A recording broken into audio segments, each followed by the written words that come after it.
عناوین خبرها: واردات دارو محور گفتگوهای مقامات طالبان و ایران. نورجلال جلالی وزیر صحت‌عامه حکومت سرپرست با هیئت سکتور خصوصی داروسازی ایران دیدار و گفتگو کرد. بر اساس اطلاعیه منتشر شده توسط وزارت صحت حکومت سرپرست، در این دیدار نمایندگان سفارت ایران الحمدلله زاهد معاون غذا و دارو و محمد حسن قیاسی معاون سیاسی و توسعه بهداشت افغانستان نیز حضور داشتند. در این دیدار دو طرف درباره اشتراک تجربه‌های داروسازی، تقویت سکتور خصوصی و واردات داروهای با کیفیت بحث و تبادل نظر کردند. پیش از این مقامات وزارت صحت عامه گفته بودند که این کشور سالانه 1 میلیارد دلار دارو وارد می‌کند و 1/4 داروی مورد نیاز افغانستان نیز در داخل تولید می‌شود. سفارت افغانستان در نروژ نیز به طالبان سپرده می‌شود. این در حالی است که روز گذشته خبر واگذاری قریب الوقوع سفارت افغانستان در لندن به طالبان رسانه‌ای شد. نروژ بعد از آلمان و انگلیس سومین کشور خواهد بود که نمایندگی دیپلماتیک افغانستان در خاک خود را به طالبان می‌سپارد. سفارت افغانستان در نروژ طی اطلاعیه‌ای اعلام کرد که این نمایندگی در تاریخ 12 سپتامبر 22 سنبله بسته می شود. این سفارت در اعلامیه گفت که تصمیم طالبان برای باطل کردن خدمات کنسولی این سفارت مشکلات حقوقی را به وجود آورده است.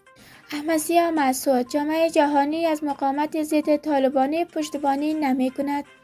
معاون پیشین رئیس جمهور سابق می گوید هیچ رهبر واحد و قدرتمندی برای هماهنگی مقاومت وجود ندارد. برادر احمدشاه مسعود در مصاحبه با هفته‌نامه فرانسوی تاکید کرده است که گروه‌های مقاومت در افغانستان پراکنده هستند و هر کدام به صورت مستقل عمل می‌کند. احمدضیا مسعود همچنین افزوده است بسیار از رهبران سیاسی شناخته شده کشور را ترک کردند و در خارج از کشور به سر میبرند. این امر موجب شده تا هیچ رهبر واحد و قدرتمندی برای هماهنگی مقاومت وجود نداشته باشد. قومی: طرح امنیتی در مرز با همکاری افغانستان انجام می شود. حسن کاظمی قمی، سفیر و نماینده ویژه رئیس جمهور ایران در افغانستان گفته است که همکاری تهران با حکومت سرپرست افغانستان در تامین امنیت سرحدات و مبارزه با هراس‌افکنی و قاچاق مواد مخدر جریان دارد.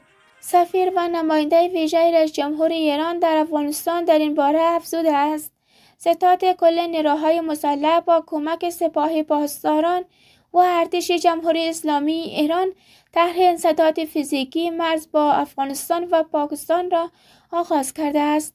اما چون طول این دیوارکشی وسیع است تا حدود زمان میبرد. در هر حال طرح‌های امنیتی در مرز اکنون در حال انجام است که همکاری با حکومت سرپرست افغانستان یکی از آنهاست. جهان سپاس که تا آخرین ویدیو با ما همراه بودید.